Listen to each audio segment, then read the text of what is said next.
ഇവിടെ അവന് പരിചയത്തിലുള്ളൊരു കുട്ടിയുണ്ട്, സീത.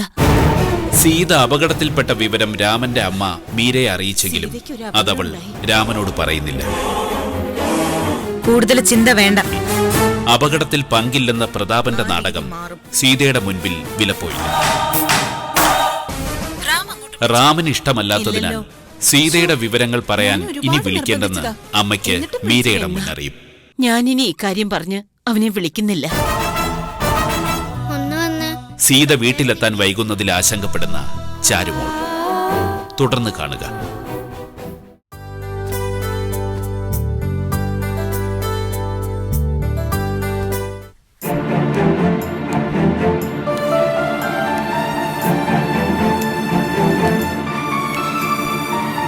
അർച്ചന, നീ അറിഞ്ഞില്ലേ? അല്ല, ഇവിടെ ആരും നിന്നോടൊന്നും പറഞ്ഞില്ലേ? എന്തു പറയാൻ? രാവിലെ ഓഫീസിലേക്ക് പോകുമ്പോ സീതേച്ചി ഒരു വണ്ടി തട്ടിയിട്ടു.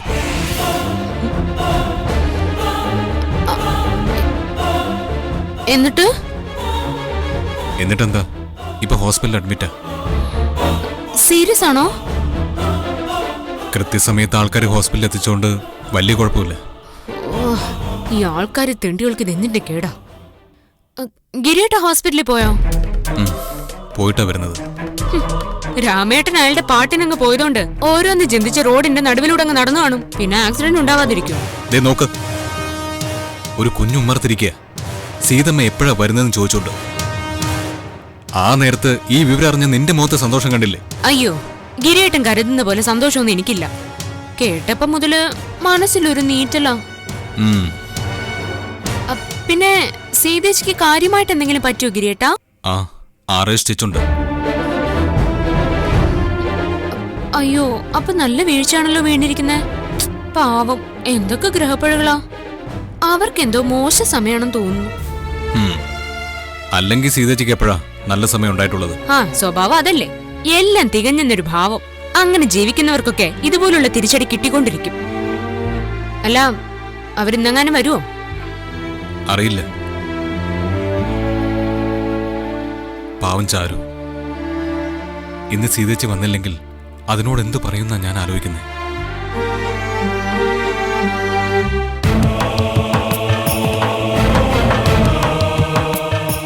നീ എന്താ ആലോചിക്കുന്നത്? ഒന്നുമില്ല.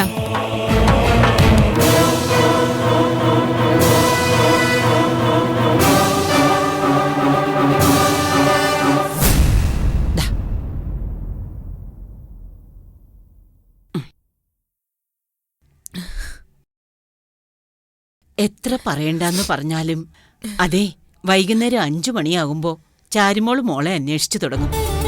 പിന്നെ ആ പ്രശ്നം. അതിനു മുമ്പ് പോകാൻ പറ്റുമോ നോക്കാമേ? ഒരുപാട് കുത്തിക്കെട്ടുകൾ ഉള്ളതല്ലേ. രാവിലെ എഴുന്നേക്കുമ്പോ തലയ്ക്ക് വല്ലാത്ത ഭാരമായിരിക്കും.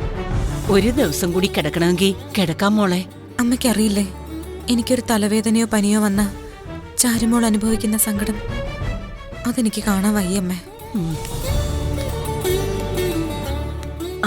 കുമാരനോ? മൊത്തത്തിൽ സമയദോഷാ കുമാരേട്ടാ. നല്ലതൊന്നും സംഭവിക്കുന്നില്ല. രാമൻ വന്നിട്ട് ഒന്ന് തിരിഞ്ഞു നോക്കിയില്ലല്ലോ കുമാര. രാമേട്ടനെ കുറിച്ച് ആരും ചിന്തിക്കാതിരിക്കുന്നതാണ് നല്ലത്.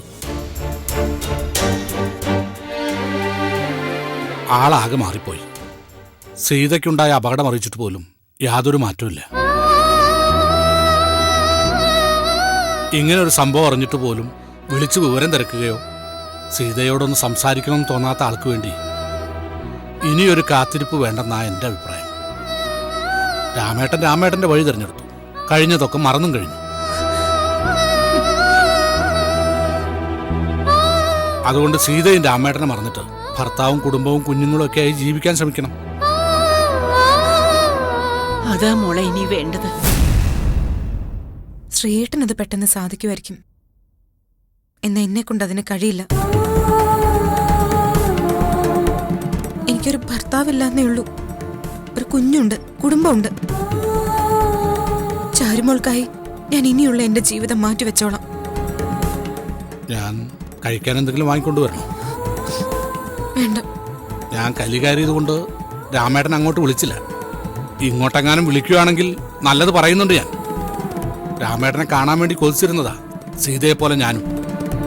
ഇപ്പൊ കാണാനേ തോന്നുന്നില്ല, അത്രയ്ക്ക് വെറുപ്പായി പോയി.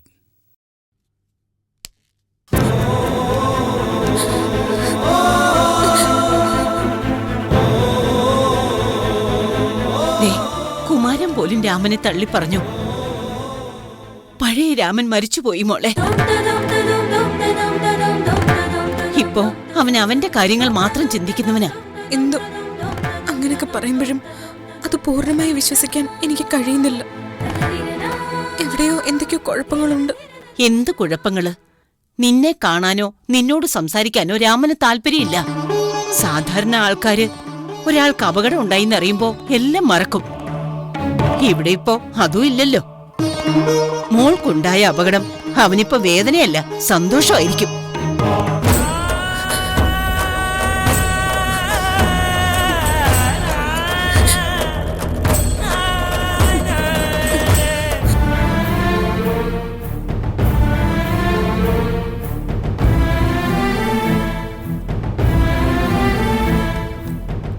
എന്താ റാം, മുഖം വല്ലാതിരിക്കുന്നു? നല്ല ടെൻഷനും ഉണ്ടല്ലോ. എന്താന്നറിയില്ല, ആർക്കോ എന്തോ ആപത്തുണ്ടായ പോലെ. ഞാൻ അമ്മയെ വിളിച്ചിരുന്നു. എന്നിട്ട് അമ്മയ്ക്ക് എന്തെങ്കിലും കുഴപ്പമുണ്ടോ? ഇല്ല. അമ്മ മറ്റെന്തെങ്കിലും പറഞ്ഞായിരുന്നോ? എന്തു പറയാനാ, അമ്മയുടെ സംസാരത്തിലും എന്തൊക്കെയോ വേദനകളുള്ളതുപോലെ തോന്നി. ആ, അത് പിന്നെ ഞാൻ വിട്ടു നിൽക്കുന്നതിന്റെ വേദനയാവും. ആ, അങ്ങനെ വരാനേ വഴിയുള്ളൂ. എങ്കിലും വേണ്ടപ്പെട്ട ആർക്കോ എന്തോ ആപത്തുണ്ടായ പോലൊരു തോന്നല്. എനിക്ക് പ്രിയപ്പെട്ടവർക്ക് ആപത്ത് വരുമ്പോ ഇത്തരം ഫീലിങ്സ് സാധാരണയാ. അപ്പോ അവള് പ്രിയപ്പെട്ടവളാണെന്ന് മനസ്സിലായി. ഇനി ആ പ്രിയം എവിടം വരെ, എത്രത്തോളം, അതാണ് അറിയേണ്ടത്. ഇന്ന് റാം എസ്റ്റേറ്റിലേക്ക് പോകുന്നില്ലേ? ഇല്ല, ഈയൊരവസ്ഥയിൽ അത് ഒഴിവാക്കുന്നതാണ് നല്ലത്. അങ്ങനെ മടി പിടിച്ച് ഇതിനകത്തിരുന്ന ടെൻഷൻ കൂടുകയുള്ളൂ. ഇത്തരം ഫീലിങ്സ് ഉണ്ടാവുമ്പോ ഒറ്റയ്ക്കിരിക്കുന്നതാ എനിക്കിഷ്ടം. അമ്മയല്ലാതെ മറ്റാർക്കെങ്കിലും എന്തെങ്കിലും അപകടം ഉണ്ടായതായി റാമിന് തോന്നുന്നുണ്ടോ? ഉണ്ടാവണമല്ലോ. അമ്മയ്ക്ക് കുഴപ്പമൊന്നുമില്ല. പക്ഷെ അതിന് തുല്യമായ മറ്റാർക്കോ ആപത്ത് വന്നോന്നാ എന്റെ സംശയം. ആ, ഇന്ന് രാവിലെ ഞാൻ ബാത്റൂമിൽ കാല് വഴുതിയൊന്ന് വീണായിരുന്നു. പരിക്കൊന്നും പറ്റിയില്ല, എങ്കിലും കാല് ചെറുതായൊന്ന് ഉളുക്കി. ഞാനും റാമിനോട് അടുത്ത് നിൽക്കുന്ന പെണ്ണല്ലേ, അതായിരിക്കോ പെട്ടെന്നത് ഫീൽ ചെയ്തത്. ഏയ്, അതാവില്ല. ആരോ എന്നെ ഓർത്ത് മനപ്രയാസത്തില്, അതുറപ്പാ.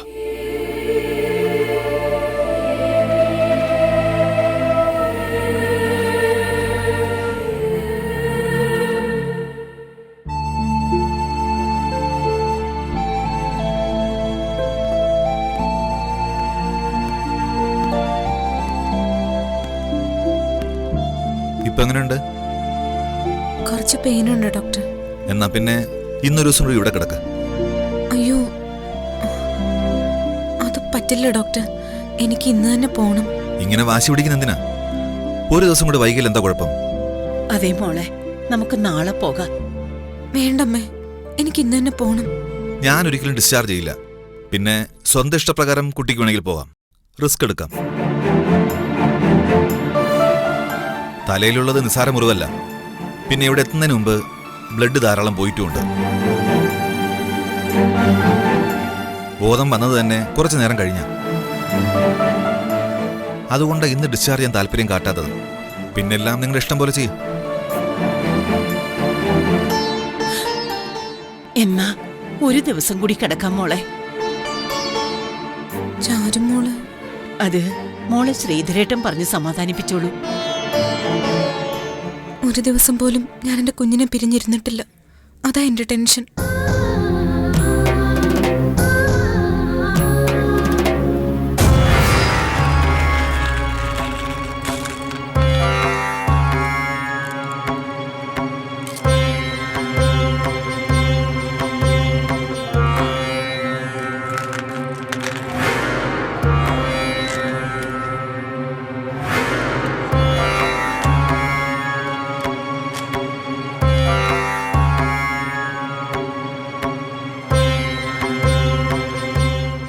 നാളെ എങ്കിലും നാളെ ഇപ്പൊ താമസിക്കുന്ന വീട് മാറണം.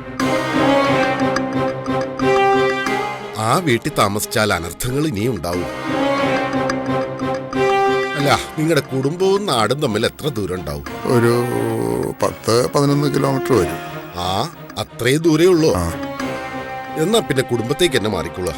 ഇനിയും വെച്ച് താമസിപ്പിക്കണ്ട. ഇപ്പൊ താമസിക്കുന്ന വീട് ഒരു അപശകനം പിടിച്ച വീടാ.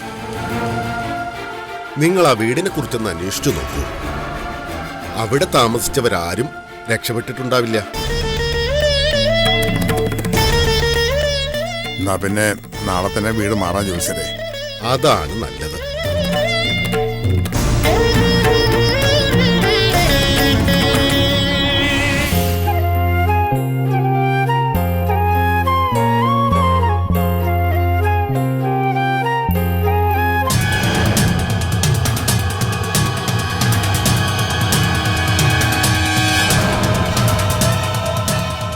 ചരുമോളെ, എന്താ മാമി? മോളൊന്നും കഴിക്കുന്നില്ലേ? എനിക്കൊന്നും വേണ്ട. സീതമ്മ വന്നിട്ട് ഞാൻ എന്തെങ്കിലും കഴിക്കൂ. ഇന്ന് സീതമ്മ വന്നില്ലെങ്കിലോ? മോള് പട്ടിണി കിടക്കുവോ? ആ, ചിലപ്പോ കിടന്നു വരും. ചിലപ്പോ ഇന്നും നാളെ ഒന്നും വരത്തില്ല കൊച്ചേ. അതെന്താ വരാത്തെ? ആശുപത്രി കിടക്കുന്ന ആള് പിന്നെ എങ്ങനെ വരാനാ? എന്താ പറഞ്ഞേ? കുഞ്ഞുങ്ങളാണെങ്കിലും ഒളിച്ചു വെച്ച് പറ്റിക്കുന്നതിന് ഒരു പരിധിയില്ലേ? നിന്റെ സീതമ്മയ്ക്ക് ഇന്നൊരു അപകടം ഉണ്ടായി. സീതമ്മ, എന്റെ സീതമ്മ.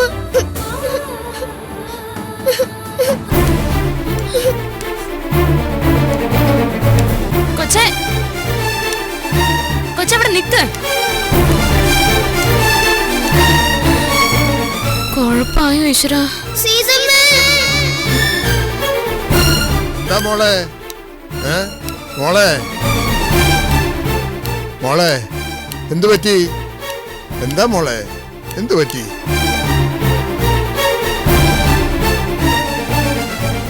അപ്പൂസേ, സീതമ്മയ്ക്ക് എന്താ പറ്റിയേ?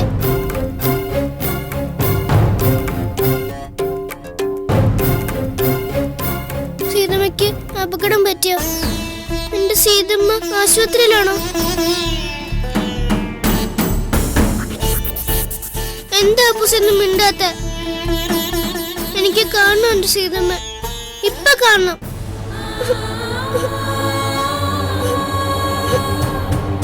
സീതമ്മയ്ക്ക് ഒന്നുമില്ല മോളെ. അപ്പൂസ് കള്ളം പറയുക. എനിക്ക് കാണണം. ഇപ്പൊ പോണം സീതമ്മയുടെ അടുത്തേക്ക്. അച്ഛാ, ഇവിടെ കൊണ്ടുവന്ന് കാണിക്കുക. വാ മോളെ.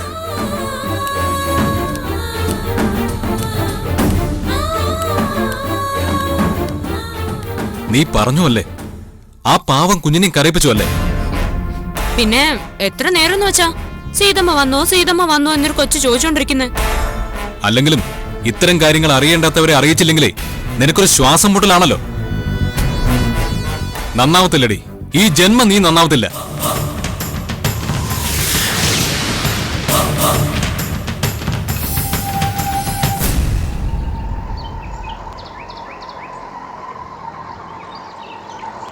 അതെ, ഇവിടെ നിർത്ത.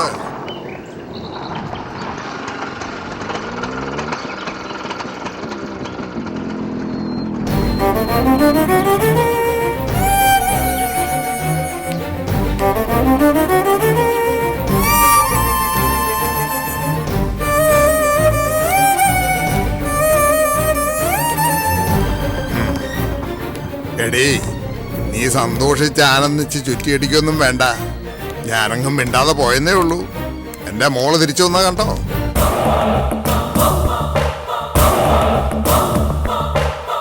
വീട്ടിലൊരാൾ കാപത്ത് വരുമ്പോ പോലും മനുഷ്യത്വം ഇല്ല. ആ നേരത്തും അത് മുതലാക്കാൻ നോക്കും. എന്തൊരു ജന്മമാണോ എന്ന്. ഇന്നൊരു ദിവസം കൂടി ഹോസ്പിറ്റലിൽ കിടക്കണമെന്ന് ഡോക്ടർ പറഞ്ഞതാ. ഞാൻ ധൃതി കൂട്ടി എന്റെ ചാരുമോളെ കരുതിയിട്ട്. നീയൊരു പെങ്കൊച്ചിന്റെ അമ്മയല്ല അർച്ചനെ. എന്നിട്ടും കുട്ടികളെ കരയിക്കാൻ എങ്ങനെ നിനക്ക് തോന്നുന്നു? പിന്നെ എത്ര നേരം ഒന്ന് കരുതി ഒരു കൊച്ചുകുട്ടി പറ്റിക്കുന്നെ? ഇത്രയും നേരമായിട്ട് എന്തെങ്കിലും കഴിച്ചോന്ന് ചോദിച്ചോ മോളോട്? സീതേച്ചിയുടെ വിവരം അറിഞ്ഞില്ലെങ്കിൽ പട്ടിണി കിടക്കും കൊച്ച്. രാത്രിയിൽ ഉറങ്ങയില്ല. ഉള്ള സത്യം അങ്ങ് പറഞ്ഞാ സീതേച്ച വന്ന് കാണുമല്ലോ. എന്തെങ്കിലും കഴിക്കും, ഉറങ്ങും. ആ നല്ല ഉദ്ദേശത്തോടെ ഉള്ളതങ്ങ് പറഞ്ഞതാ. അയ്യോ അയ്യോ, സൽസ്വഭാവിയായൊരു മരുമോള്, കുടുംബത്തിൽ പറഞ്ഞ പൊന്നോമന. ഇതുപോലെ ഒരെണ്ണത്തെ കൂടെ കിട്ടിയിരുന്നെങ്കിൽ മഹാഭാഗ്യായേനെ. ഡോക്ടർ ഇന്ന് ആശുപത്രിയിൽ നിന്ന് പോരണ്ടെന്നല്ലേ പറഞ്ഞത്? അത്രയ്ക്ക് നെറ്റി മുറിഞ്ഞോ സീതമ്മേ? കുറച്ച് മുറിഞ്ഞു. ഒന്നുറങ്ങി എണീറ്റാ ഈ ക്ഷീണമൊക്കെ അങ്ങ് മാറും. നാളെ എന്തെങ്കിലും അസ്വസ്ഥത തോന്നിയാൽ ആശുപത്രിയിലോട്ട് പോണം. വാ സീതമ്മേ, ഇനി ഇത്തിരി ദൂരല്ലേ ഉള്ളൂ, നമുക്ക് നടന്നാലോ? വന്നോളെ. സീതയുടെ അപകടം അറിഞ്ഞ് ചാരുമോൾ അലറി വിളിച്ച് കരഞ്ഞപ്പോ നിന്റെ മനസ്സൊന്ന് തണുത്തോ മരുമോളെ?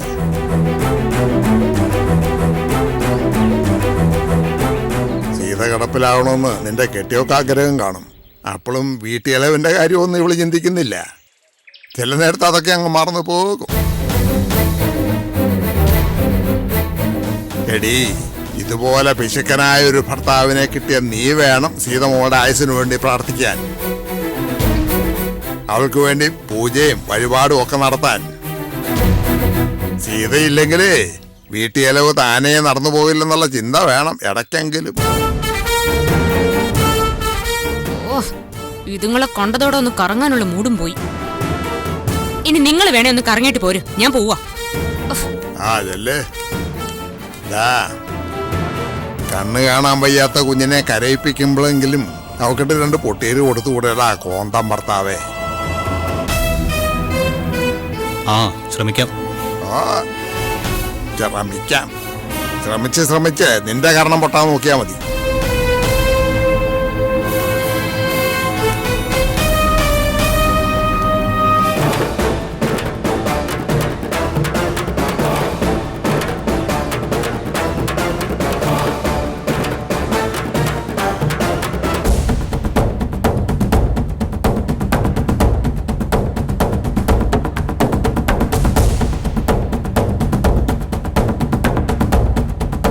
ശരിക്ക് വാങ്ങിച്ചോ? കിട്ടിയോ? അല്ല, എന്നെ പറഞ്ഞതിന്റെ ബാക്കി ചില്ലറ കിട്ടി കാണുമല്ലോ. അച്ഛൻ പറയുന്നതിലും കാര്യമില്ലടി. സീതച്ചിക്ക് എന്തെങ്കിലും സംഭവിച്ചാൽ പിശുക്കനായ ഭർത്താവിന്റെ പിശുക്കങ്ങ് കുറയ്ക്കണം. മാസ ശമ്പളത്തിൽ നിന്ന് പകുതിയെങ്കിലും വീട്ടിലേക്ക് വേണ്ടി മാറ്റിവെക്കണം. അപ്പൊ പിന്നെ പ്രശ്നം തീരുമല്ലോ. നിന്നോടൊക്കെ എന്ത് പറയണമെന്നാ ഞാനിപ്പോ ആലോചിക്കുന്നത്. രാമേട്ടൻ ഹൈറേഞ്ച് ഇറങ്ങി വന്ന് അങ്ങേര് പുന്നാര പെങ്ങളെ കൊണ്ടങ്ങ് പോയെങ്കിലോ? അപ്പൊ എങ്ങനെ ജീവിക്കും? അതുകൊണ്ടാ അമ്പലങ്ങളായ അമ്പലങ്ങളോളം ഞാൻ കേറി ഇറങ്ങുന്നേ. ആ കെട്ട് പഴയതുപോലെ തന്നെ മുടങ്ങണേന്ന് പ്രാർത്ഥിക്കാനായിട്ട്. ഒന്ന് പതിയെ പറയടി. ആ പ്രാർത്ഥനയിലെ സീതച്ചിക്ക് എന്തെങ്കിലും അപകടം ഉണ്ടാണെന്ന് നീ പ്രാർത്ഥിച്ചോ? കഴിവുകെട്ട ഭർത്താക്കന്മാരോട് ജീവിക്കുമ്പോ നാത്തൂമാരുടെ താലികെട്ടൊക്കെ ഇങ്ങനെ മുടക്കേണ്ടി വരും. അവർക്കൊരിക്കലും ദാമ്പത്യ ജീവിതം ഉണ്ടാവരുതേ എന്ന് പ്രാർത്ഥിക്കേണ്ടിയും വരും. ഏതായാലും രാമൻ വേറൊരുത്തെ കെട്ടിയെന്നോ കെട്ടുമെന്നോ ഒക്കെ കേൾക്കുന്നേ. മൂന്നാറിലെ തണുപ്പില് അയാളിപ്പോ സുഖമായിട്ട് ജീവിക്കുന്നുണ്ടാവും. ഇവിടെ ഒരുത്തി എല്ലാവരോടും തിളച്ചോണ്ട് നടക്കത്തേ ഉള്ളൂ ജീവിതകാലം മുഴുവനും. തല്ലാൻ അറിയത്തില്ല. അല്ലെങ്കിൽ അച്ഛൻ പറഞ്ഞ പോലെ 2 പൊട്ടീര് പൊട്ടിക്കേണ്ട സമയം കഴിഞ്ഞു. ആഹാ, അപ്പൊ അമ്മായി ഇപ്പൊ പൊട്ടിക്കാനും പറഞ്ഞു മരുമോൾക്കിട്ട്. എന്താ മോനെന്താ പൊട്ടിക്കാത്ത? അത്യാവശ്യം പൊട്ടിക്കാനുള്ള കഴിവുണ്ടല്ലോ, പൊട്ടീര്. അടിയുടെ പാടും കൊണ്ടേ ഞാൻ പോലീസ് സ്റ്റേഷനിലേക്ക് അങ്ങ് പോവും. എന്നിട്ട് കുടുംബത്തോടെ ഞാൻ കോടതി കയറ്റും. കണക്ക് വാദ്യാരുടെ ക്രൂര പീഡനമെന്ന് ചിലപ്പോ പത്രവാർത്തയും വരും. എന്താ അത് വേണോ? വേണ്ടെങ്കിൽ മിണ്ടാതെ അവിടെ പോയിരുന്ന് ഡയറി എഴുതും.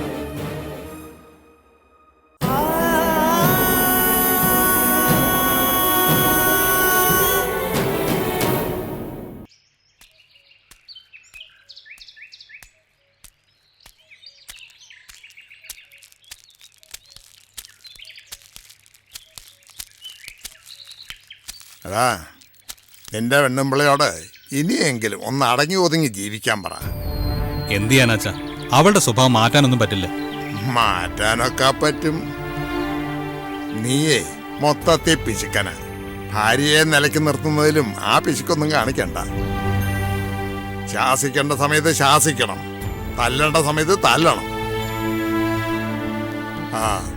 പിന്നെ ജോത്സ്യം പറഞ്ഞൊക്കെ അറിഞ്ഞായിരുന്നല്ലോ. ഈ വീട്ടിൽ ഇനി താമസിക്കുന്നത് ശരിയല്ല. ആ അതെനിക്കും തോന്നി അച്ഛാ. ഇവിടെ വന്നതിന് ശേഷം മൊത്തത്തിലൊരു സുഖക്കുറവ്. ആ നിനക്ക് അവിടെ താമസിച്ചാലോ അത് കാണും. എന്ന് വെച്ചാ അവളല്ലേ കൂടെ ഉള്ളേ. എങ്കിലും ഇവിടുത്തെ പോക്കത്ര ശരിയല്ല. ഞാൻ രാത്രി തന്നെ ലോറി വരാൻ പറഞ്ഞിട്ടുണ്ട്. 1-1:30 മണിയാകുമ്പോഴത്തേനും അവർ വരും. അപ്പോൾ കൊണ്ടേ ഇറക്കിയ ലോഡിങ്ങുകാർക്ക് വെറുതെ പൈസ കൊടുക്കണ്ടല്ലോ. നിനക്ക് എടുത്തു വെക്കാനുള്ളതൊക്കെ എടുത്തു വെക്കാൻ അവളോട് പറ. നേരം പുലരുമ്പേ അവിടെ എത്തണം. ആ അല്ല എനിക്കും അങ്ങനെ വരുമ്പോഴേ 10-15 കിലോമീറ്റർ യാത്ര ചെയ്യേണ്ടി വരും സ്കൂളിലേക്ക്. ആ മാസം ബസ്സിനൊരു പൈസയാവും. പിന്നെ ഇവിടെ ട്യൂഷന് വരുന്ന പിള്ളേരെ നഷ്ടപ്പെടും. അതുകൊണ്ട് പോകണ്ടെന്നാണ്. എന്നാ പിന്നെ നീയും കെട്ടിയോളും കൊണ്ട് ഇവിടെ തന്നെ അങ്ങ് താമസിച്ചു, എന്നിട്ട് വാടകയും കൊടുത്തു. അത് വേണ്ട. ആ എന്നാ പിന്നെ അച്ഛാ ഇപ്പൊ തന്നെ പാക്ക് ചെയ്യാം. അല്ല അച്ഛാ, നമ്മൾ രാത്രി എപ്പോഴാ പുറപ്പെടുന്നത്? പുറപ്പെടും മുമ്പ് അറിയിക്കാം. ഇപ്പൊ നീ ചെല്ല്. ആ അത് മതി, അത് മതി. ആ ഇത് ഒരു മകൻ.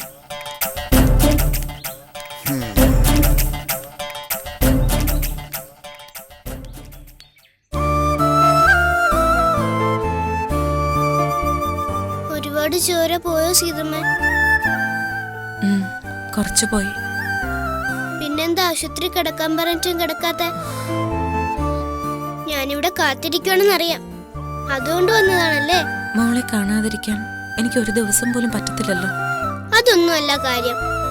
ഞാൻ വിഷമിക്കാതിരിക്കാൻ സീതമ്മ എന്നോടൊന്നും പറയരുതെന്ന് പറഞ്ഞു. പിന്നെ രാത്രി വരാതിരുന്നാ ഞാൻ ബഹളം വയ്ക്കുമെന്നറിയാം. അതുകൊണ്ടല്ലേ സീതമ്മ ഇങ്ങോട്ട് പോന്നെ. സീതമ്മയ്ക്ക് എന്തെങ്കിലും പറ്റിയാ ഞാനുണ്ടല്ലോ. പുറകിലത്തെ വാതില് തുറന്ന് നേരെ അങ്ങ് നടക്കും പുഴയിലോട്ട്. എന്നിട്ട് വെള്ളം കുടിച്ചങ്ങ് ചാവും. സീതമ്മ ഇല്ലെങ്കിൽ പിന്നെ ഞാൻ എന്തിനാ ജീവിച്ചിരിക്കണേ? അങ്ങനൊന്നും പറയല്ലേ മോളെ. സീതമ്മ ആരെങ്കിലും കൊല്ലാൻ ശ്രമിച്ചതാണോ? അറിയില്ല മോളെ. രാമനങ്കളെ പറ്റി ചിന്തിച്ച് നടന്നു കാണും. അതാ വണ്ടി കാണാതെ പോയത്. നോക്കിക്കോ, ഇടിച്ചിട്ട് പോയവർക്ക് ദൈവം ശിക്ഷ കൊടുക്കും, അത് ഉറപ്പാ.